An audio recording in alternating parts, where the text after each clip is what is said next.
Race has nothing to do with that. That's a person to person thing. Um, Later in my journey, when I included my family, that's when it became like a thing. Um, my adoptive parents are white, and when I told my family this, they were like, "Why'd you give him to a white couple? Why didn't you give him to a black couple?" And I said, I at first I was like, I didn't think about it. And then later on, as I grew stronger myself, I was like, why does that matter? My child is gonna be loved and supported. That was my main focus back then. That became my main focus moving forward. So it wasn't like a thing that I was thinking of in the moment. It did come up while me and the birth father were looking through the profiles, but it never like made or broke the decision that we made when we picked our family. Sure, sure. Thank you for that. Let's bring Ayana into the conversation. Ayana, how about for you? Your reasons why you chose adoption and whether or not you thought about race in terms of placement and the family you'd be placing your child with. Um, with me, race wasn't even in my mind, honestly. I was more so, I guess I could say I was more so of an intuition type, with the more intuition route, so I could to actually let me know who to place my daughter with.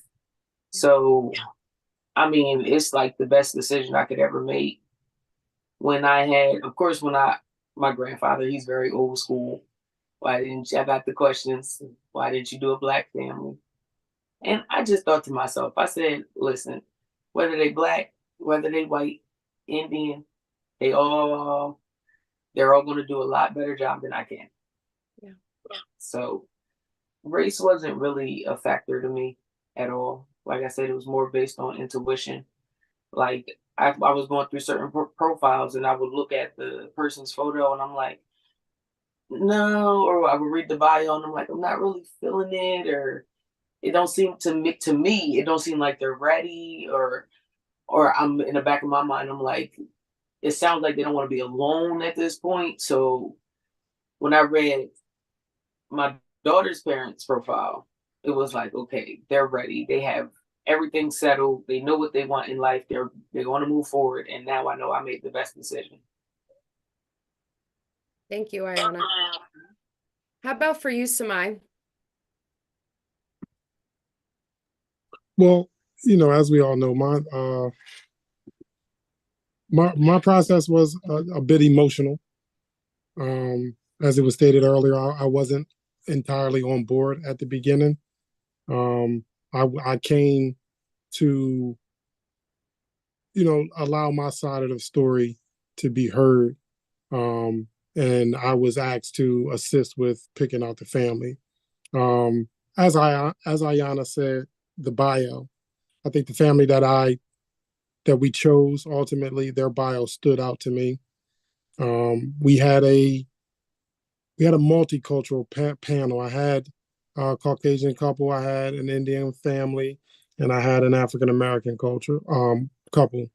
So there I don't think that I don't believe uh race played a part. It was more of the bio. Um and they they felt, I can't explain it no more than that. I always kind of describe it this way. It's just like the couple that we chose felt like the right couple. They I gravitated right to them. It was um like a no-brainer to me at that point in their bio. So Yeah, and that's a hard thing to explain, Samai. I know sometimes when we're counseling prospective adoptive families, they'll ask, like, what are birth parents looking for? When they're sitting there and flipping through 20, 30 profiles, like, what is it that's catching their eye? And sometimes race can play a part in it, sometimes not. But I appreciate you saying that sometimes it is just this connection and it feels right to you and it's hard to explain, but like you look at the profile and it just makes sense for you. yeah, and I believe, if I can, if I remember it, it was like they came from a more educational background, lawyer. So being an African American male, I looked at it as that, they could, possibly provide the appropriate education and, assist with our child as he progressed with his educational and just progress in life. So, yeah, Thank you. Thank you for sharing that. oh, no problem. Charmaine, I think you're with us. I think you're on. There you go.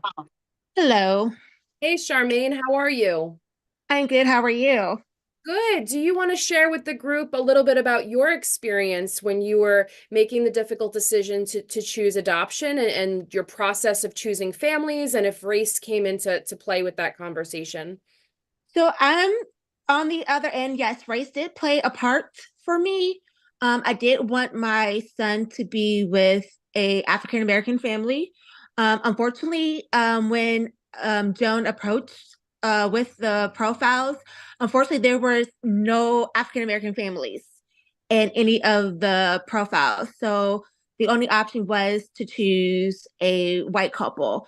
Unfortunately, the first couple I did choose did not accept me because in our in the paperwork you do ask about mental health, and I was honest that mental health does run in our family, and the couple decided not to go because of that option. So that was a little disheartening. But the couple I did choose, the dynamics were different. The mom was the one who was the provider, and the father was the stay-at-home dad. So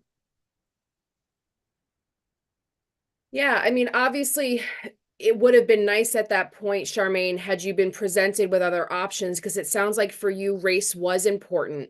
I will yes. say that 14 years ago, things were very different versus today, where we do have more of a diverse selection in a variety of factors, including race, because we do want to have those options for our birth parents, as Charmaine's describing.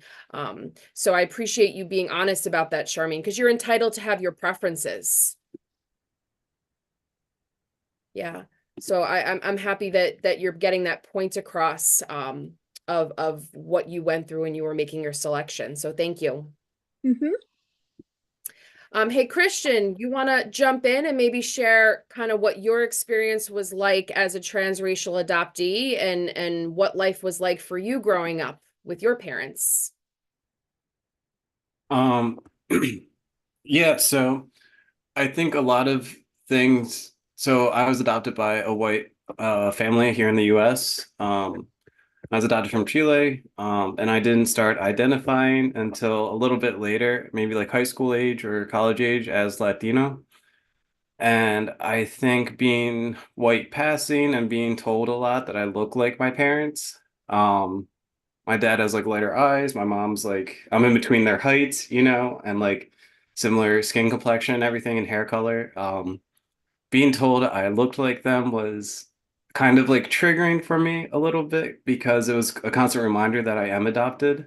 And then also the cultural piece that I grew up missing because my parents didn't have the information that we do now in terms of providing mirrors in the child's life, going to like different cultural events, things of that nature.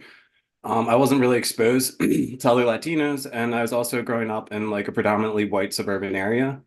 So it wasn't until I got into college that I was able to kind of start exploring that that part of me that I was always like kind of missing as a younger child.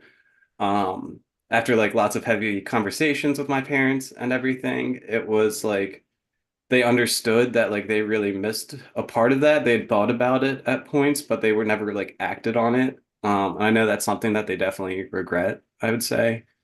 And then I moved back to Chile for about 3 years. So that was like a big part of like reclaiming part of my culture and like um finally like filling in that missing void that I was missing for a long time. So I think having those mirrors and um being surrounded by people that were like me was something that was able to like kind of helped me progress and do a lot of healing, I think would be the best way to put it.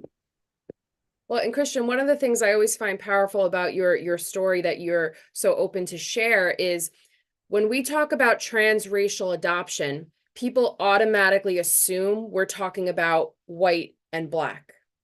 But Hispanic is very much a part of that conversation. And I appreciate you saying that people just assumed I was white, but I'm actually Hispanic, and it took time for you to be able to actually identify with that and, seek out that culture and learn about it. So I think that's really important because it's not just one way. There's other things. And I appreciate you saying that your family does realize that maybe they should have incorporated that earlier on. So that's good to hear. I'm curious, Sierra, Charmaine, Samai, as you hear Christian share his experience as an adoptee, because your kiddos are, well, Charmaine, your child's teenage years, right? 14, 15? Yeah. You're on mute, Charmaine. But I'm just curious, when you guys are hearing Christian speak, what are your reactions? I would say, I think one of the events y'all had, we kind of touched on this at one point in time, and I believe I had mentioned that that was one of the like a piece of one of my concerns at first. Was like the cultural gap, and making sure that, because I think it was, I can't remember, but I know it was just adopting outside of race, I believe. And it was just tips that that the couples were asking of us, and it's just making sure that they're sensitive to the child's culture. And I believe one of the parents of an adopted child, she has touched on having to learn how to do her daughter's hair and stuff like that. So it is a big piece because with respect to all cultures,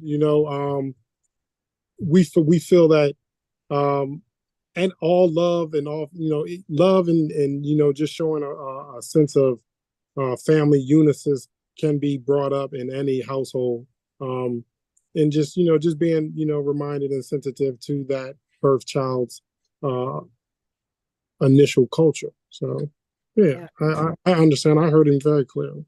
Yeah. How about for Charmaine, Sierra, Ayana, if you're still with us? So I know, like, hearing him talk about being received as white and like having people just assume he was white. One thing that came up, which I was very, very happy about when I did meet my adoptive family, was they made sure to tell me that they lived in a very cultural area, which put me at an ease that I didn't know I was uneasy about. Because my adoption was at the end of 2016, and then 2020 was a big conversation that we had to have, because my fear went to, is my son going to be safe around all these people?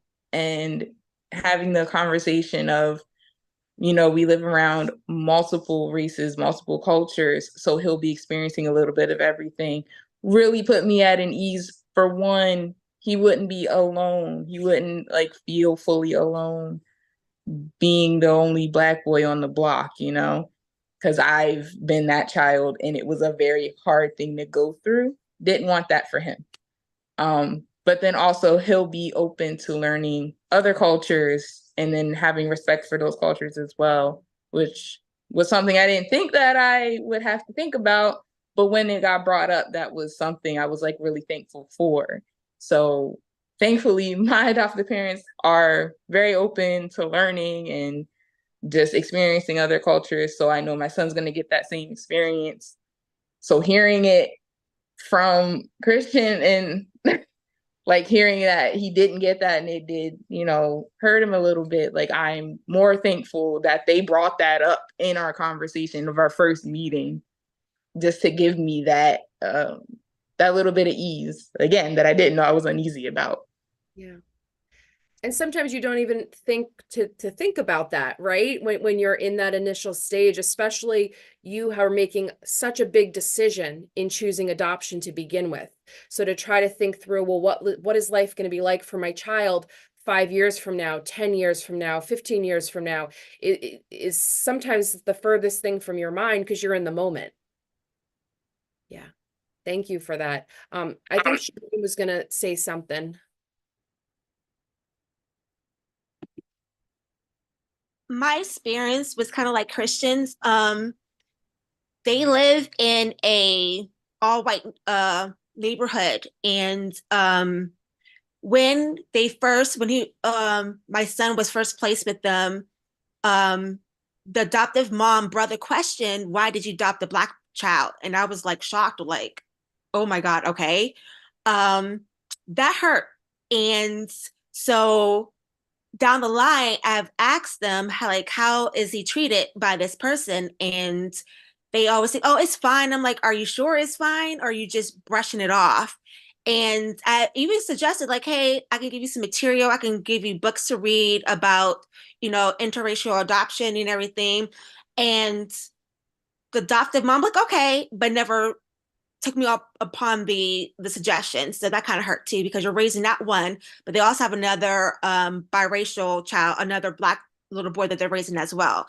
So when somebody's offering you help, take it, because it's a whole different world. So yes. Yeah. Well, and Charmaine, one of the things I like about your story, because we've connected before in the past, is you have had some struggles and you're Yes. honest about that. You're honest about it in as much of a positive way as you can, because I think you're trying to help other folks not go down that path, because there have been some challenges. And I appreciate you voicing that, because this is not all sunshine and rainbows, right? Right. There's some tough Yes. moments. And it's Yes. okay for you to say that. It's okay for you to say, listen, it's hurt me that the adoptive family that I chose wasn't willing to take some of the extra resources that you were able to provide to do better. And that's a lot. So what you're saying is, was it a family member of the adoptive mom who Yeah, it was the I can just say, so Stephanie, her brother, questioned, like, why did you adopt a black child? And I was like floored when I was told that. I'm like, wow, they're giving a child a home. It shouldn't matter what race it is. So yeah. And they still interact with this person. I'm just like, okay, if someone's being racist to me, to my child, I don't think I can want to be interacting with them, because you don't know how they're going to treat them in the background when I'm not around. So that's still my main concern to this day, and what everything this world is going through. Yeah, and it's so valuable that you're saying that, because I think everyone tries to push things under the rug of, don't worry, it'll be okay. Like that family member will eventually get it. And you're like, no, this is Right. my child. I Mhm. placed my child with you and I want him to have the best future. And I'm concerned. Yes. So a lot of my concerns that I have expressed, and Joan has been there with me, hasn't been validated at all. Like changing of the name, there's so many things, and of course, Amanda, we have talked about this, that has happened, and just like, if I can do it all over again, I would do it. I probably would not have picked this family, to be honest. I would not pick this family. Again, I'm hoping people on this call, most of which are prospective adoptive parents, are hearing this and taking it in, because these are the things that birth parents struggle with when people don't keep promises and when people don't fully create the space that is needed for that child to thrive. So again, Charmaine, thank you for pointing out the tough times, because I know it's very easy for everyone to just smile and keep it moving, but like, you're really being honest, and that's really important to what we're trying to accomplish tonight. No Um, problem. you bring up a good point about education, and what are we doing as the adoption community, adoptive families, as you're preparing?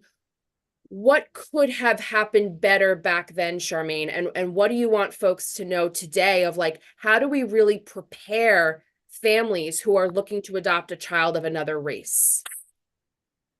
Join support groups that that has, you know, families that are a black people that, you know, who experience this. I'm not saying like the church like to go find a black friend and get no. Join support groups. Ask people like, I'm about to embark on this journey. I'm about to take in this child. What can I do? What is some of help that I can get? Or even just talk to the birth mom or the birth family. What tips can you help me with? And receive the information with positivity, not negative, or just don't brush them off. Just like, okay, yes, I would take your suggestion and just blow them off. That's really, like I said, especially the time that we're living in, it's really, really hard not to want to get advice. And like, okay, so like I said, and I've told Joan this a lot, I never want to get that phone call that something happened to my son, that he was racially profiled, and either he was arrested or he was murdered. I never want to see that phone call because you did not prepare him enough. And I'm sad to say this, that at this time of age, we have to raise our young black men to tell them, hey, when a cop approaches you, you have to do this, that, and the other. When we were growing up, we were always told the cop is your friend, go to a cop. But nowadays we have to be cautious. So I would say I never want to get that phone call that something happened to my son because he was ill prepared. And when I'm offering you, hey, this is the information that you should, receive to help him in his journey, or both of the boys, just don't okay, I'll take it, but don't receive it. So yeah. I will share with the group, Charmaine, since your adoption in 2010, our agency has made some major shifts. Several years ago, we have developed a transracial adoption course, which we're going to address a little later on in tonight's presentation, but it was designed specifically for what you're saying. We saw a need as an agency of we're not doing a thorough job preparing families. And it's not just take this course and then you're done. This is just the start of you really preparing and knowing that you have the resources in place even after you're placed with the child, because this is a lifelong commitment that you're making to do well for your child. So I again, I appreciate you sharing that, Charmaine. Samai and Sierra, I think, again, sorry, I think Ayana had to ditch us. She had some family obligations. Talk to me about how you're feeling as we're having some of these tough conversations and hearing what Charmaine has gone through. Does that bring anything to light for you in terms of the children that you placed? I do want to say, when I did the paperwork to go through the adoption, I do remember that there was a page that was asking me, like, does your family have any traditions? Is there anything that you want the adoptive family to like know or do with your child, like for your culture? And I really appreciated that because I didn't even think about that. So I can say, if that wasn't a thing, I'm glad it's a thing now. And it was a thing when I placed in 2016. And that was just a really nice thing to see, that y'all do vet parents based off of how open they are to the birth parents culture. So I very vividly remember seeing that, because I was very confused. I was like, we don't do nothing. I was like, oh wait, see, I get it. And then I guess that's why, like, I'm not having like issues, I'll say, in that way, because we were very open and honest with each other at the beginning. So like they knew about me, my family, and then now going through everything, they know they can just call me. Like if there's any questions, like I can call them. Just like I said, when 2020 was going on, I was reaching out a lot because and I had to end up telling them, like, I just want to make sure my son is safe. That is it. And I know that was a very hard thing for Sam to hear, like, as a mother, but like also I had to also be able to say it. So that took a lot, but it was nice to know that openness was there, and that openness was created through us going on this journey together. it's kind of like another layer to your open adoption where you guys have this trusting relationship that you can talk about these tough moments. You Yeah. can vocalize to them, hey, this is going on right now in our world. I want to address this with you because I'm concerned. And you feel comfortable enough to do that with them, and they're comfortable enough to receive it from you. And that's Yes. really important in an adoption triad. Yes. How about for you, Samai? The one thing that stood out with what Charmaine said is when she identified mental health within her family, and the one couple rejected her child.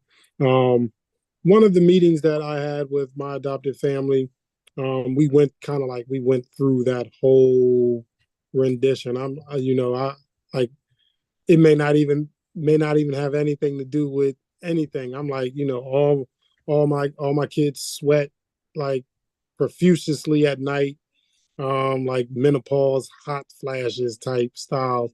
My oldest son um, was diagnosed with ADHD. Um, later, as I had other children, my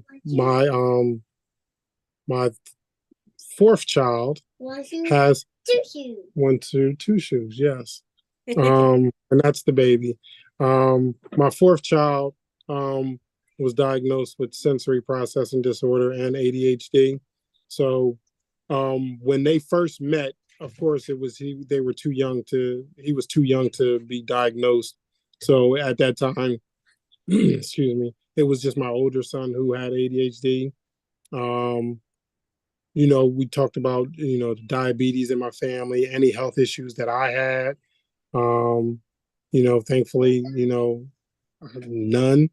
But it's very unfortunate, but I definitely understand because I understand the questioning. I don't actually understand the rejection, because at this point it's not like you know people have children every day, and you don't know what conditions they're going to be born with, and here you're prepared with the know-how that, hey, these type of conditions run in my family. Either I have this diagnosis, the father did. So you're well prepared to to be able to provide the proper resources for this child, so therefore you can avoid any delays, um, any misdiagnosis that happens, unfortunately, within school systems, in the medical field. So that just kind of put a reminded me, and remembering how they would describe my son he's a mirror image of my oldest, and I'm the oldest that I have with my wife now. It's like, he's a mirror image, very charismatic, light up the room, is a joy to be around. And yeah, so there are some uh, ups and downs to uh, mental health diagnoses. So we live with them every day. Yeah, and I think even just hearing that word, Samai, rejection, that Charmaine said, that was a hard word. And I feel like we all felt that of that's tough. I will say that the agency does our best in the screening process to make sure that we thoroughly screen folks so that we're only showing profiles of folks that are matching of that. But sometimes things do come about later on, which is, I think, what happened in Charmaine's case. But I hope folks on the call heard that, because I think sometimes we may get caught up in, diagnoses or terms or things that may be on your profile key, and we have to remember that we're all just human at the end of the day, and birth parents are people too. And I think for Charmaine, who had to go through that and had to feel that rejection, as she said, that's really tough as you're trying to navigate choosing adoption for your child. So again, I think it's important and worth noting to the group. Christian, can we bring you back in to the discussion? Because it sounds like one of the things or the trends that were discussed by the birth parents on the call is just this importance of identity. Can you share with the group for you what it meant for you to go back to Chile and be amongst the culture that you identified with? Yeah, so to kind of tie that in with the whole medical history as well, it was a huge relief to finally find mine after 20 years and even just have a hold of that. So I think to even have a medical history in front of you is such a privilege. Um, growing up, because even now I only have half of mine, only being in contact with my maternal side. Um, but going back to Chile, it was difficult at first a little bit because when I got there, I was just like the gringo, which is like quote for quote what they would like call me. And 98% of people used it in like in a very endearing term. So because I didn't grow up there and live there and I had a tough time speaking the language and understanding everything, it was like a little bit difficult for me to completely like assimilate into the area and with people. Um, but even like that, just to have like a grasp of it or just like be within distance of it was like so powerful for me. Um, it was something that I had dreamed about like since I was little. And to finally be able just to be back in there and like take in like the smells of things, like literally like feel the atmosphere, like start learning like different customs. And that was like the most fun I've had ever. In terms of like when you enter like into like a party or a get together or something, like you go in and you introduce yourself to everybody in that room or like in the area.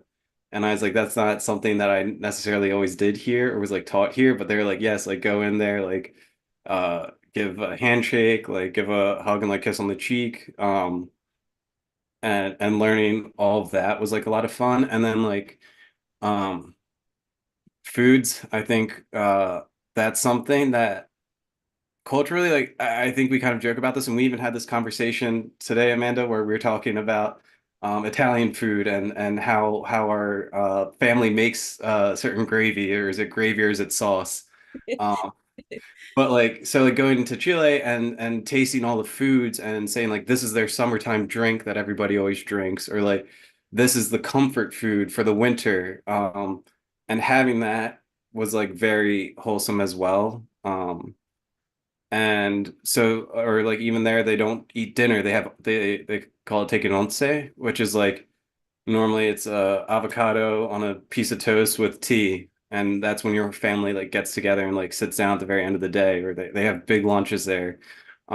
Changing up that and getting used to that was fun. Of course, learning the language and all like the little slang words. It's always funny kind of throwing that around when people aren't expecting it. Um, so I think those small things, and then having support around me while I was there. My birth family is very supportive of me there. The Chilean barbecues, they're called asados, and that's like very big in their culture. So like, being invited to the asados, like being taught how to cook the way they cook over charcoals, which is 90% of the time. Um, Learning different tools to that, like that was like big for me to culturally get in there. And then history wise, um I learned to like do their folk dance, which was real fun. I learned like a lot of Chilean history. I went and got to educate myself a little deeper upon like even though some of the bad things in there. They had a dictator in there at one point, and I was able to go visit their museum that honored the people that went missing and were killed. And being able to absorb what my people have gone through um was fun and challenging at times, just to kind of, it was sometimes it was overload, but I'm happy that I was able to completely expose myself to that. Well, Christian, it's so valuable what you're sharing because you live the reality of what we talk about here at Adoptions from the Heart, specifically in our transracial adoption class that we have families take. And to hear you say that it has meant so much for you to connect with your birth story, with your history, with your culture, the foods, that the people, all of that. That's one of the points we want to get across. And while we can't speak for all adoptees, what Christian is sharing, we often hear of wanting that connection and wanting to be able to know those things and it be a part of your life. So whether you're talking about, any type of adoption, it's important for folks to realize this is what we mean. We want children to grow up and know their story and have that connection, whether we're talking about open adoption, transracial adoption, these are all key factors. We do want to pause for a moment and share a quick video. Nicole Fowler, our Director of Social Services, was kind enough to share a little video about our agency and what attempts we have made with the education we provide prospective adoptive families on some of these topics that your guest presenters have shared.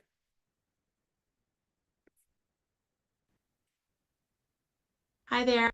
My name is Nicole. I'm the Director of Social Services at Adoptions from the Heart, as well as the District Supervisor for Virginia and Regional Supervisor for Allentown in Connecticut. Thank you for joining us tonight. So here at Adoptions from the Heart, the Transracial Adoption Education course is a required course for our families that are looking to be approved or are open to adopting outside of their own race. Some things that we talk about here are bias and discrimination in our country and how to prepare a child for adoption and being a transracial adoptee in their community. Some of the feedback that we've heard from this course, people really love hearing transracial adoptee stories from their perspective through videos and conversations. That has gotten the biggest positive feedback from our adoptive families who attended the course and are learning more. We provide resources to continue your education. Of course, we want you to be out in your community and doing things locally to you, but we will hope to get that process started by educating on different resources that can continue your education besides the transracial adoption education course. I just wanted to add a quick note here that as far as we have come in our country, we still have much work to do on creating equity across all races, nationalities, and ethnicities. Raising a child of a different racial background than their parents is no place to be colorblind. Consciousness and acknowledgement of discrimination and bias that is still very much present today is crucial to understanding the responsibility that you will have to your children. Adoption already comes along with so many complexities in identity, and adopting a child of a different racial background than your own is not a responsibility to be taken lightly. At AFTH, we strive to educate our families on these complexities, but we need our families to know that your continued personal education and action in your own community and beyond is what is most important to supporting your family. I wish you the best in your adoption journeys, and we're here for you for anything that you should need.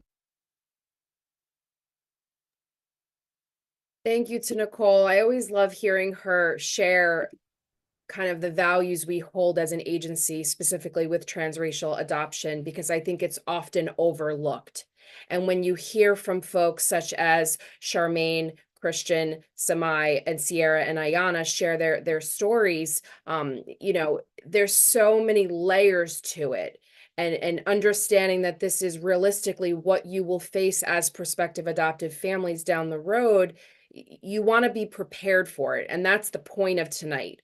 We don't have all the answers. We're not going to be able to fix all the problems right now, but like knowing that this is happening, it potentially may happen for you if you do become, a transracial family through adoption.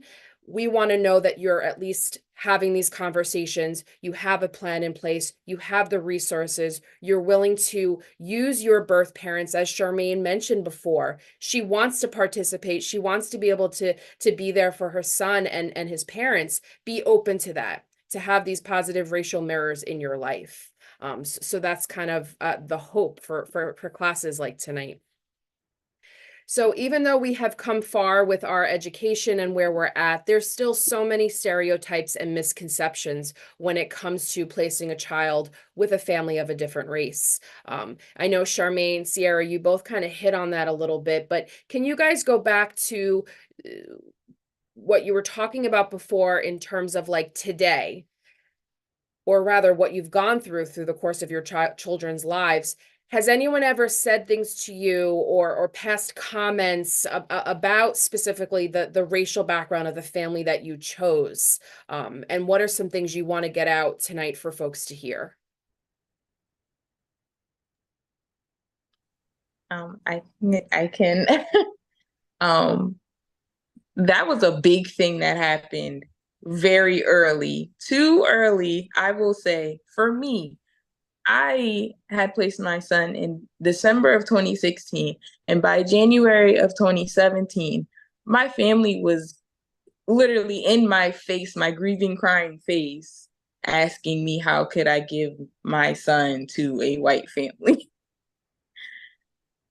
And at the time, like I said earlier, at the time, it was like, I don't know, I had to make a decision. Like I didn't have an answer. I didn't think of an answer. I was very, very in my grief process. Looking back now, because again, that conversation came up while I was picking my family. And I just want to make sure that my kid is loved and has the things that I cannot do for him at this moment, which is why we're making this choice. And I stuck to that. Yeah. And I want people to like understand, yes, I just like Nicole said in the video, we do not want people to be colorblind. That was a huge thing for me because I hate when people do the colorblind thing because that's not solving any issue that may come up. So I don't understand. Still to this day, my family has been more accepting of it because they've seen what's happening with my son. So now they're less, I guess, judgy about it. Because they've seen, like, they saw my son with braids and they were like, how'd she know how to do braids? And I'm like, what? It's hair. YouTube University is a thing. Trust me, we talked about it. So like stuff like that put me in the spot where I had to stand up for this family and my son that all I had was contact with. Yeah. So I still am not sure to this day why it was like that, but it has calmed down with the evidence. They've seen my son. They've seen how happy he is. They've talked to him. So now it's less of a concern because my thing of this family's gonna love my child and this family's gonna do their best for this child. It had to show itself. I need people to be very open to the future. And that's really what it is in my case. Because the way that I had to fight for a family while I was grieving was insane. But I did it because I knew I had the hope. That was the thing. I had enough hope for my entire family that this would turn out well for my son. So it really is just keeping your hope open for the future, because obviously we didn't know any of these things were going to happen in 2016, but to see the growth in them and my son and just see that all this is still going incredibly well, like it has calmed that attack that I had on me. Yeah. So I will say that. So definitely keeping hope in the future, what the future will bring, will definitely help with that stuff. Yeah. Well, and I'm sorry you had to go through that, Sierra, because as you said, you were already going through your own grief and loss as a birth parent, but to then have the pressure of your family saying to you, why did you do this? Why would you place your Black child with a white family? That's hard to hear. And you had to kind of defend something that you were still new at yourself. Mm-hmm. Right. And I'm so happy that things have worked out. And it sounds like this family is providing good resources and you know, there's diversity in his life and you're feeling comfortable about things and you have that connection, but really hard. You kind of took a chance. And I hope people on this call hear that of birth parents are taking a chance on you. So make sure you do all you can to give that child a good life and share that with the birth family of your child. Samai, Charmaine, thoughts?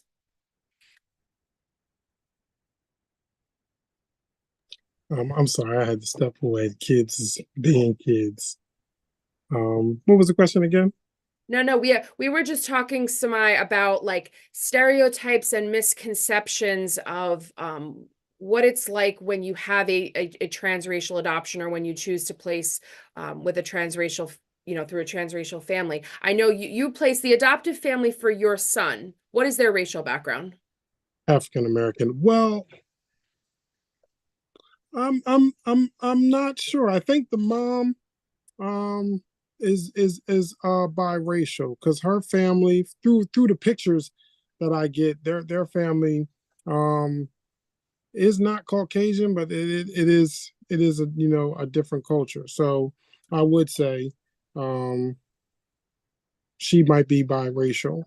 Okay. Um Is, even though that your child may be with folks who are of the same race, or it sounds like mom may be biracial, for you, what do you think are still misconceptions about like the importance of a child being connected to their own race and having racial mirrors around them? Raising a Black child specifically, why is that important for you?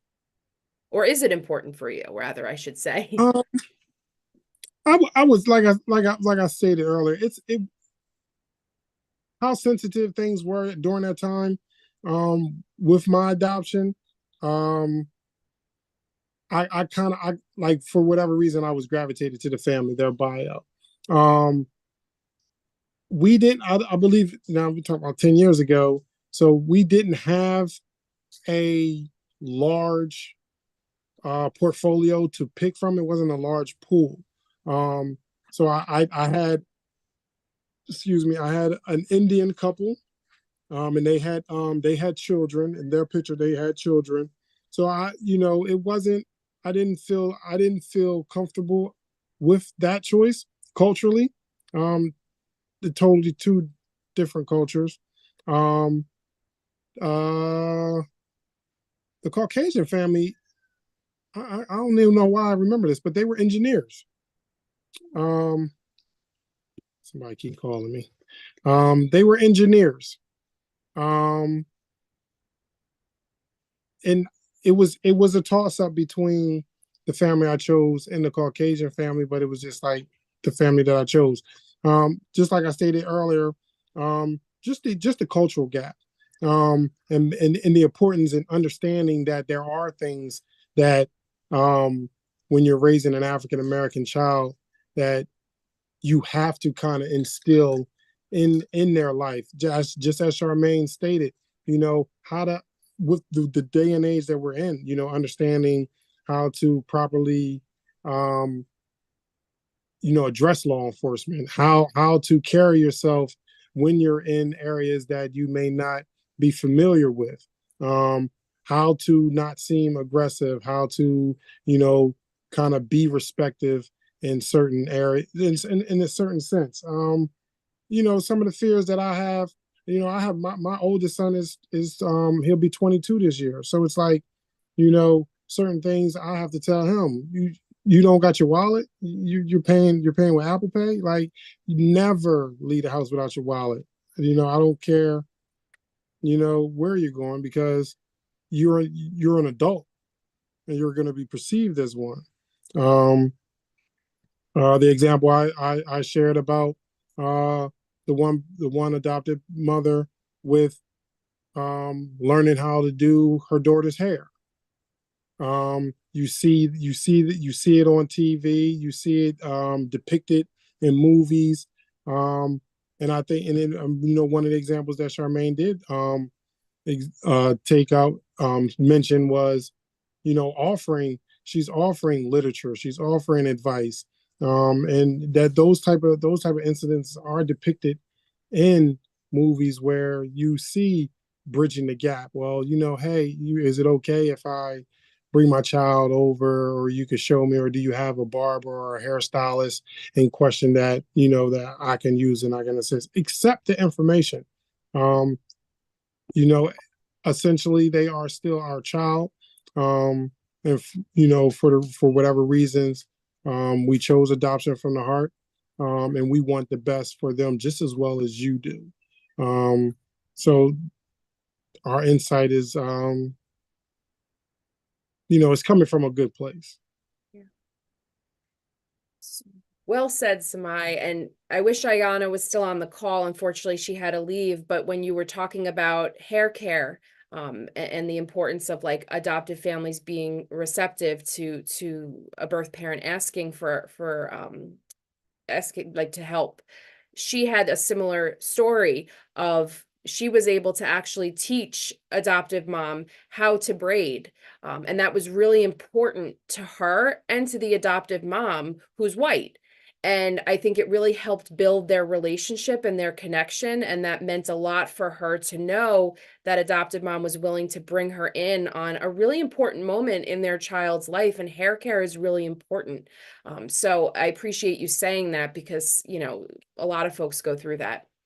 Charmaine, talk to us about hearing these stories. And I know for Samai and Sierra, they have had better situations, it sounds, than what you're going through, but just talk to us about your thoughts on some of these topics. Like somebody said, letting a child know his background, because they already have questions. Okay, I'm adopted, why I'm adopted. And for me, my story is a little different of how my child was conceived. And at first I was ashamed, but it happens. I was raped. I'm a rape victim, and my child was born out of rape. So my family did not know, because if my family did know, my dad, my brother, and my cousin, they probably be in jail. So we already have enough African American males in prison. So I choose to keep that a secret from my family. Like I said, I am from Washington, D.C. I live in Ohio. So when it all happened, I was in college. I just had graduated from undergrad. I was going right into grad school. Joan was right there. She can contest. I was literally in the delivery room studying for a test when I was giving birth. I was in labor for 30 hours. So there was a lot of emotions going on there. And like I said, I would have liked to have an African American family to have adopted my son, because they can better understand what the child is going through. Unfortunately, I didn't have that back in 2010. And so I was trying to mirror the family that I grew up in. All my family is well educated. And so I was trying to find a family that was educated. And the first couple was mirroring what my family came from. Like I said, unfortunately, they denied me because I think somebody brought it up. He didn't know why the family denied me is because they didn't want to raise a child that possibly can have mental illness. And being in the psychology field actually is a psych D. You say PhD is a psych D, which is the actual doctorate in psychology. And as we study psychology, everybody in their family has somebody who has mental illness. It skips a generation. So my child may not maybe have had schizophrenia or bipolar. We would never know. But to take a child and say, oh, I don't want to raise it because possibly there be a chance that this child maybe have a mental illness, like you said, it really hurt me. I'm like, I'm already going through enough emotion. I'm about to get my child up. I carried this child for 9 months. I felt a kick. I talked to my child. I bond with my child. Now I'm about to release it to somebody else to raise. And then this is the family I chose to raise it, and you rejected me. So it's like a stab in the chest. Sorry. He will be 14 in October. And the things I have gone through with the experience with the adoptive family has not been the best at all. When I was in the hospital and they came, and I asked immediately, because I already had a name chosen for my son, which was Stefan. He was named after my brother. Did they have a name picked out? And most parents, they have a name picked out already for their child. And they was like, no, we don't have a name. Do you have a name? I said, yes. And I said, the only request that I asked you to do, please do not change his name. Please do not. And they was like, what's the child's, what do you want to name him? I told them the name, Stephon Perry. And they was like, oh, that's beautiful. No, we won't change it. We will keep it. And I said, thank you. That's the only request that I asked of you. 6 months later, we were at a visit and Joan said, I have something to tell, they have something to tell you. And Joan waited for them to say it. And they're looking at Joan and I'm looking at them. And Joan was like, his name, because I kept saying Stefan, and they're looking at me like I'm crazy. And I'm like, okay. And it comes to find out that they changed his name immediately. They already had a name picked out. And that hurt that they lied. Like, be really honest when the birth parents are asking you questions. Be truthful. If there's a name that you already chose, we could have worked that out. Like, okay, even though they did still choose to have Stefan as one of his middle names, but the fact that they lied about it, that hurts. Like, don't lie, be honest, because I'm giving over my child to you to raise. And if that's one of the lies, just a simple lie, what else are you lying about, or what else is going to happen in that family? So just be truthful and honest. And I think teaching a child about its heritage is going to be even better because they know who they are, as identifying as who they are. They already are going to go through challenges in life. In this world, kids are really savage kids now. They're bullies, and we don't want them to be, bullied because they're adopted. So knowing what their background is going to help them even be a stronger person in society. So. Thank you, Charmaine. Thank you for sharing all that. And I think what we can take away, again, don't make promises that you can't keep. And I think that once you start the precedent of, you use the term lying, and, it then leads to other concerns and fears for birth parents of, if you're not being honest with me about this, what else are you not going to be honest with? And I think as we're having these conversations about transracial adoption, it makes sense, Charmaine, of why you have gone the last 14 years being worried about the environment that your son is in, and his brother, and all of that. So again, I think one of the things we take from Charmaine, even though we're sorry to hear some of the struggles you've had, is let's do better. Let's not let these things happen to others, and we got to learn from it. So thank you. Christian, let's bring you back in. I'm curious from your standpoint, as you're hearing Charmaine, Sierra, and Samai share their stories as birth parents placing their child for adoption, you now have the lens of being an adoptee, but also a social worker at AFTH. You've seen kind of our program, how things work. You've attended classes. How are you feeling hearing these conversations and navigating everything? Charmaine, I'm really sorry for what you had to go through. I was conceived through a similar same incident. And to see my birth mom hurt through that, still to this day, it's something that like sticks with me a lot. So I just want to put that out there. I guess like kind of, and this is the way I approach birth parents as well, or adoptive parents as well, is through what your question was before with misconceptions kind of and stereotypes. And kind of what I've learned through like my own relationship with my parents, where it's and after going to Chile and all that and looking back on my life, it's very difficult to like you can't love your child out of their backgrounds, kind of, if that makes sense, where even if you're showing them all the love and the care, and that's when we see a lot of that color blindness that we see. It's kind of like the love that's difficult in like going out and putting yourselves in community. I like to say this to my adoptive parents of like, go out now while you have your free time without your child while you're waiting for a child, and start getting yourself acquainted with different communities and diversify yourself, because I think that's just great to have anyway. Start listening to different music, start going to different festivals. There's so much stuff out there. At least I'm from Philadelphia, so to get into the city and experience different cultures, it's very easy, and to not take advantage of the time that you have. I think it's kind of lazy, and not lazy, but like it's difficult, you know. We all think we're short on time, but to take half a day on your weekend to go out and explore something new, I think isn't too much to ask for, so that you can set your child up in the future. So I would say that's like a big thing as a social worker that I try to get through to my adoptive parents, prospective adoptive parents, is have those tough conversations, you know, learn about different cultures, if there's different histories that you may need to learn in the future, like go ahead and learn a history of different cultures, and um, make it natural too, because I think as an adoptee, I know for myself, growing up, I was like not like temperamental, but like there's like sometimes where I'd be like, I want my parents to ask me certain things about how I feel about adoption, but I don't want to tell them how I feel about certain things about my adoption. So I think like having my parents kind of push me into Spanish classes and like encourage me to do that, because we had to take a language in school. I think looking back on that, I'm like very thankful for. My middle name is my birth last name.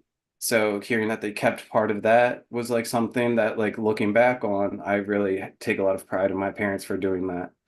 Um, and then like being around, like if I knew that they were just kind of like listening to like, I guess I don't know, like I know I listened to music with my mom growing up a lot when we were in the house. So if I heard like she was just listening to Latin music, I would have like naturally gravitated to it. She didn't need to be like, oh, this is like we're listening to this because you're Latino. Like no, I would have, like, if she was just like listening to it, I would have been more susceptible to like just kind of follow, you know. Um, so I think doing those small little things to show love is something that adoptive parents can do that's really fantastic. And I think when I'm working with adoptive parents, having those hard conversations or sometimes, and like I think I really try to drill it home, as in adoption's difficult to begin with. Adopting outside of the same race or ethnicity is that adds like another layer to it, as you've said. And um, I think just kind of learning about all of that on anyone's own time is beneficial, regardless, you know, of what the case is, if they're adopting, if they're not. Um, I hope that answered some of your questions. I feel like that's a No, big question.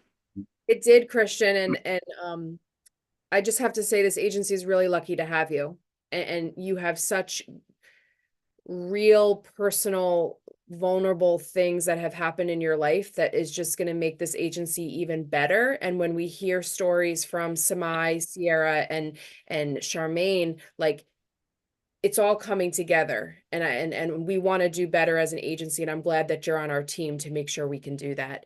Charmaine, Amanda, yes. So I love what Christian said is for potential adoptive parents to go out and start preparing themselves to possibly adopt a child that is not their race. Um, Festivals, music. My one thing is when I have done some of these panels in the past, DC is a wonderful place, I'm going to say. um, and as you know, they have the African American Museum. And it is a wonderful, wonderful start, especially if you're about to adopt or you have adopt a Black child, to visit that museum. It is free. Some people don't know that, but it is free. Um, and it takes you on a journey that it gives you better understanding what African Americans have gone through throughout the years and to some of the cultural stuff that they have. So if you're ever in DC or take a trip, that's a place that is a very good resource just to go through. And it is a magical, emotional journey that I think everybody should experience, especially if you're adopting a African American child or a brown child, whatever. I think that's a perfect place to start at. So that's just my little tip. thank you, Charmaine. Thank you for that. Sierra, Samai, anything else you want to add to the conversation of just ways we can do better, or even just how prospective adoptive families can prepare for some of these conversations that we're having? My biggest thing, as you know, Amanda, is communication. Um, I'll tell people all the time, like, please listen. And I don't mean sit there and let this person talk, like, listen to what they're saying. But also communication, two-way street, right? You also need to feel okay to ask those questions. And that is a very hard thing for people to do. But that is something you should definitely prepare yourself for if you are in a situation of possibly adopting outside of your race. Ask those questions. Who better than to answer those questions than the person that gave birth to your child?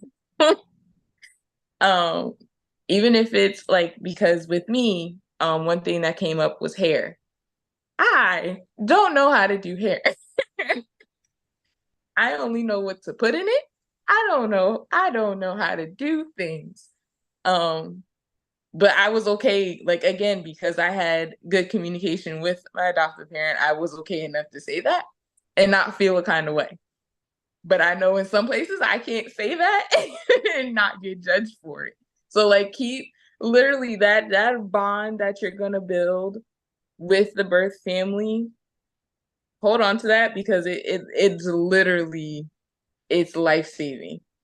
I don't know if Sam knows this. She saved my life on multiple occasions just by being there.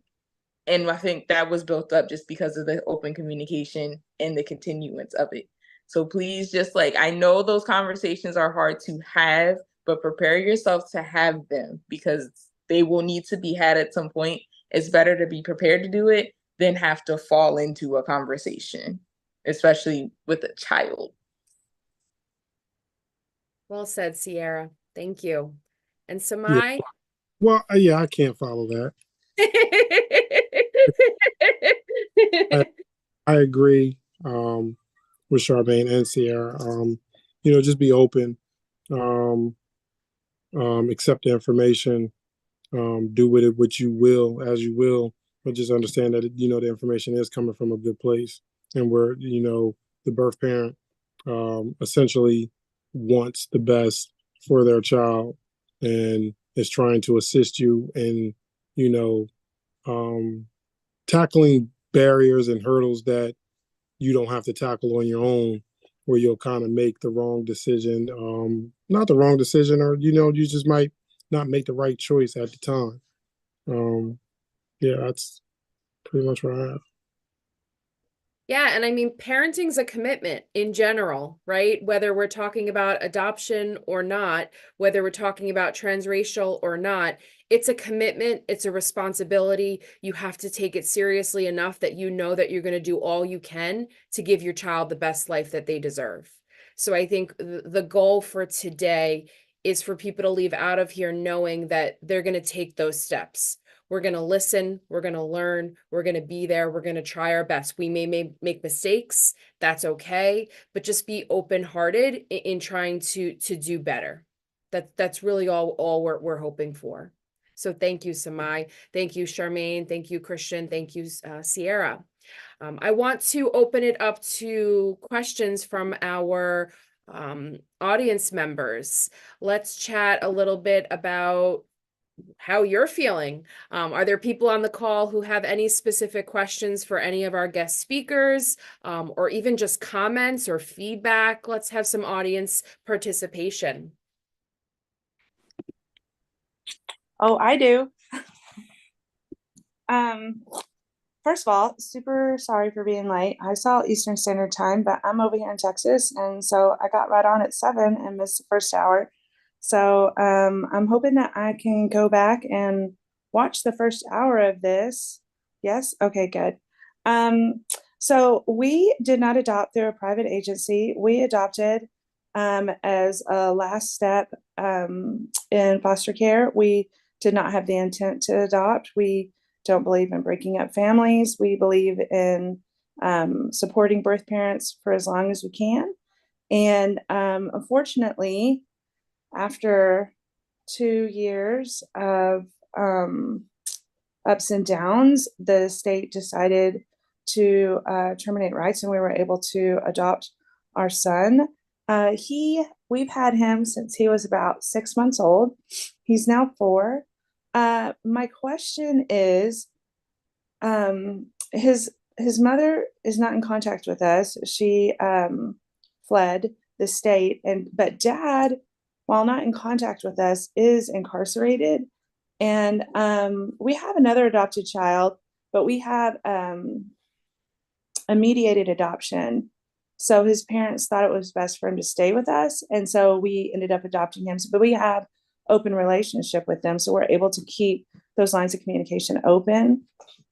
But I just really, my heart just breaks for my son, for when he becomes older and kind of does want to know about his particular family and where his parents are. If that's like, if you have had any, if anybody has any experience with that, and maybe you don't, because I didn't know that this was a private agency doing this call. It's just one of the post-adopt resources that I received. But how about you, how you go about communicating with a child that, you know, their parents didn't make the best decisions, and that their father isn't even going to be allowed, you know, to be out until he's close to 15, 16 years old. What do I say about that? Any suggestions? Yeah, and thank you for participating. It does sound like your story is a little bit different than the program we have through private adoption. But I would love, I see Samai about to speak, and that's actually exactly who I was going to pick. Can you share, Samai, your perspective just in that community as well as being a birth father? So, thank you for sharing. Protect your child at all costs. People make a lot of decisions, and we can't, begin to define the reasonings behind their decisions that they made that may have made the birth mother flee, that causes the father to be incarcerated for those times. The decision that they made was the right decision. The decision that was made that was right was the right decision. Had you been on any of these panels years earlier, you would have got to, hear me share that within my situation, the birth mother chose to not be as participating in our child's life, communicating with the adopted family. So the same question that you have is the same question that I have for myself. Is like, I don't want no 18-year-old boy coming knocking on my door, cock strong, and just, I'm withered and old and not really having been there to, give and be supportive and try to, let him know that the decision was hard. And that's one of the main reasons why I continue to be supportive to Adoptions from the Heart, is because of the birth mother's decision to take the back seat and not have anything to do thus far with the adoption.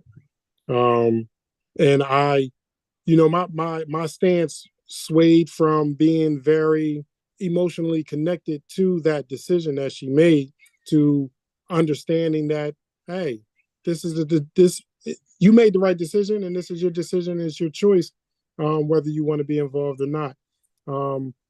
And I no longer hold any negative regards towards her. I'm not taking the responsibility. I'm not taking her responsibility. I can only take and accept mine, and that's why I'm here doing what it is that I can do to assist and help. And especially being a birth father and understanding that we don't get a chance to opportunity to speak. So if I may, speak for the father, and someone who has worked with individuals incarcerated, we as men, we make wrong decisions. Who knows? He could have been trying to provide for the both of them and their child to be, and it ultimately led him to be incarcerated. These are there are so many circumstances that could have played a part. So protect your child, protect both of them. Their innocence is very much important, and you don't want them to grow up with malice in their heart, because it could, in turn, spill over on you, and you know just protect them. Well said, Samai. I completely agree. We don't always know what other individuals are going through or the circumstances that put them in the positions that they're in. But what we can all guarantee is that birth parents love their children and they made this plan out of love. And those are things that you teach your child as an adopted parent, is that these birth parents cared enough about their children that they placed them for adoption to give them a good life. And that's a guarantee for all birth parents. So thank you. Kendra, I think you have a question if you want to unmute yourself. Yes. Hi. Good evening, everyone. I really enjoyed the conversation.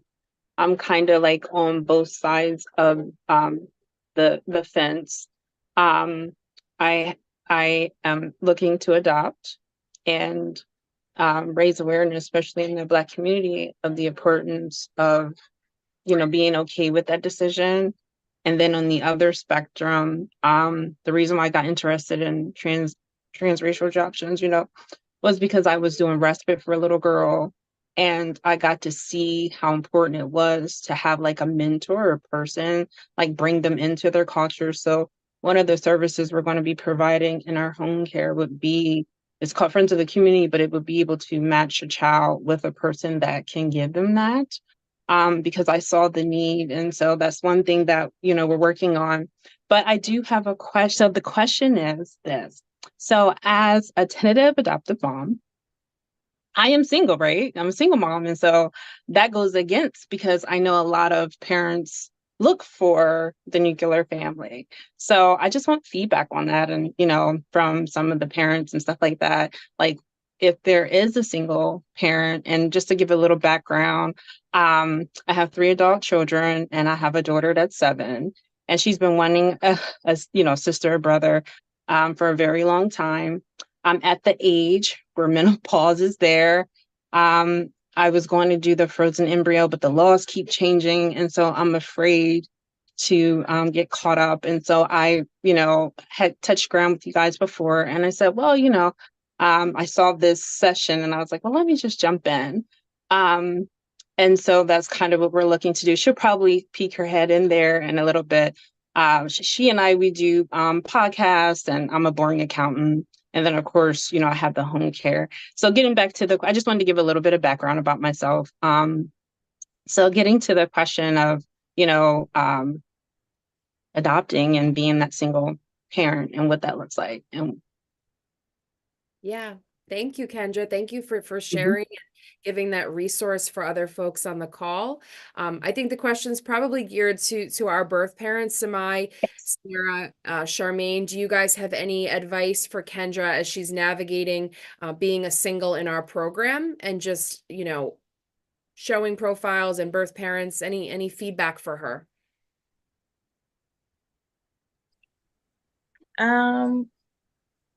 Be honest, because that's what we're gonna look for. I know when I went through my profiles, we had a few single moms in there, and one of them made it pretty far. And it was just literally the reason I picked the family that I picked was because the way that they wrote about each other showed me what I needed to see. right. But like the single mom was up there too, just because she had like a letter in there that was just about how much she wanted a child and like the reasons why. And me personally, the reasons why didn't feel lovey. They felt legacy, if you understand. Yeah, So yeah, yeah. that was like the main reason why I ended up not picking her. But it was never oh, this is a single mom, I don't think she can do this. It's just, we want to see that you can raise our kids better. Like Not my better little than girl. how we could. Hi. I knew she was gonna peek her head in, sorry. And I am looking to have a mirror or a mom that is actively, like I don't mind having a mom that would be. Yeah. But thank you. You're welcome. So if I say something, I would say definitely be honest. Amanda, if y'all could do and I don't know if y'all do now, but like, video profiles. Because I would have chose you. Yes. That my adopted family, had a warm sense to them. And I'm just looking at a picture and reading a profile. I can hear it in you, that, you are a mother. And I can hear the love and care and concern that you would have shown to my child. And I think, which, especially now, we're speaking of transracial adoptions, allow the potential adopted family to, give a testimony as to what it is that their interest is and where they stand and something like that. I mean, it's just a suggestion because just listening to her and I'm just sitting there like I had goosebumps. I was like, yeah, if I was able to hear her versus just seeing you, I would have, chose you, and that's just my opinion. Oh, thank you. You're welcome. It's nice when folks can hear from both the birth mother and the birth father perspective, because it's hard. It's hard as waiting adoptive families navigating the wait time and what are birth parents looking for and why is my profile being passed over. So thank you, Samai and Sierra, for sharing that and giving Kendra some support. So guys, we have time for maybe one or two more questions or comments.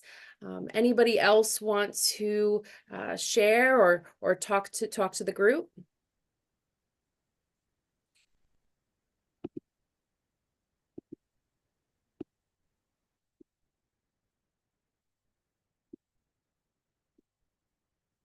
Okay. Well, we may have covered everything then. I know that these are tough conversations. I feel like we explored really important topics tonight. It's not easy.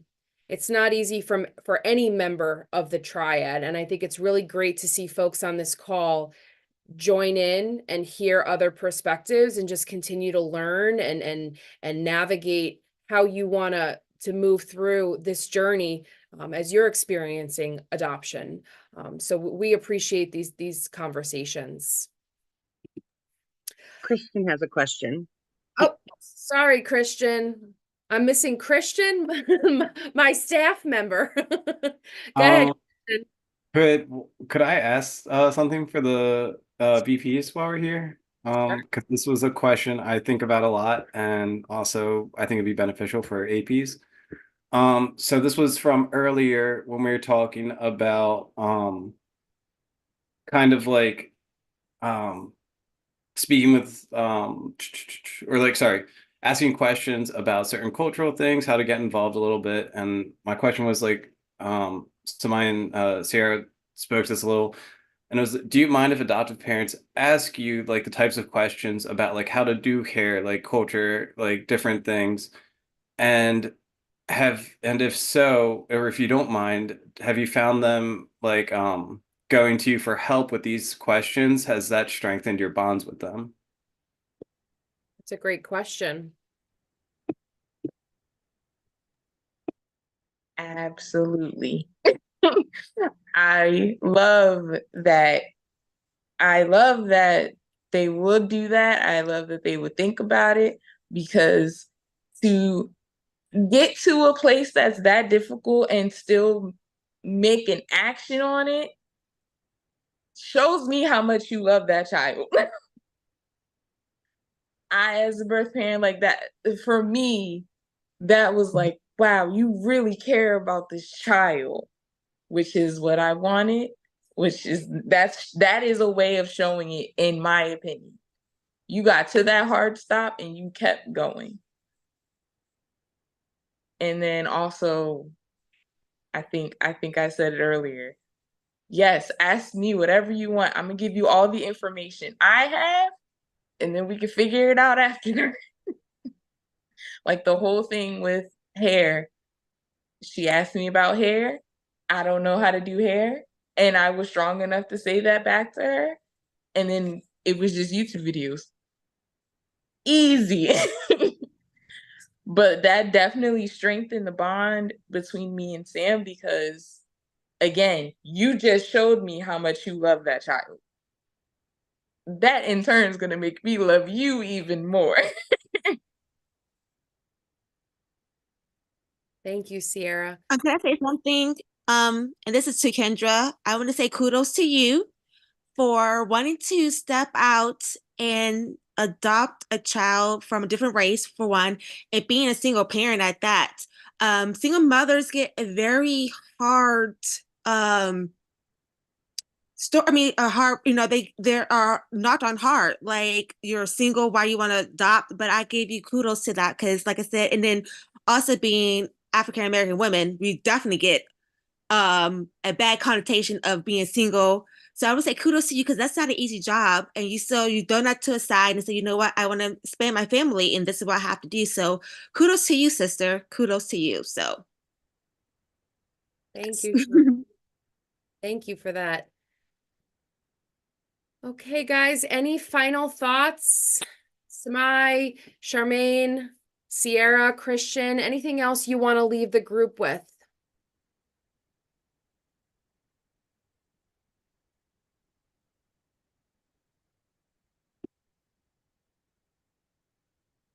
Okay. I would say just be ready to be committed to the journey you're about to start. If, like the panel said, Samai and Sierra said, if we're offering help, please take it. Don't think it's something that we're trying to overstep boundaries, but we just want to help you in your journey and raising a child that does not look like you. So Well said, Charmaine. Again, we appreciate all of you guys sharing some of these really important topics. We're hopeful that the folks on this call, most of which are prospective adoptive families, were able to take something away from this event and be able to realistically start living their lives in a way of, this is important. These are important topics, and we need to continue to do more. So guys, I am proud to share that we were able to reach our goal tonight. Thank you so much for your donations. We have hit our $500 marker. So thank you very much. Again, all donations will be going directly to AFTH programs and services. Thank you so much for coming out. This was an incredible evening.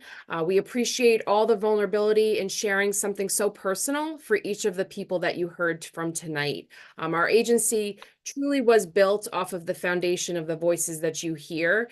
We want to continue to do better, and we appreciate events like this to make us stronger as an agency.